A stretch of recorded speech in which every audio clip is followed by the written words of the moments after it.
hello के छ हो मालदिप्समा त बर्खा लागेको गाउँघरको याद आउँदो रहेछ बर्खा लाउँदा घरमा बाउआमाले यतिखेर टक्क लाएर पानी पर छेउकुना खन्न जा ए काले उठ छेउकुना खन्न जा धान रोप्ने बेला बिउ लैदे खेतलालाई खाना बनाइदे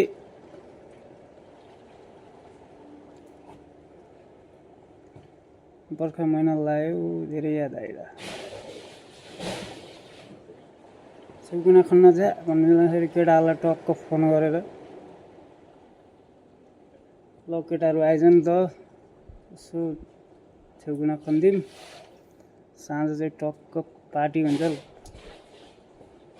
हुन्छ भनेर टक्क केटाहरूलाई बोलाएर छेउकुना खनायो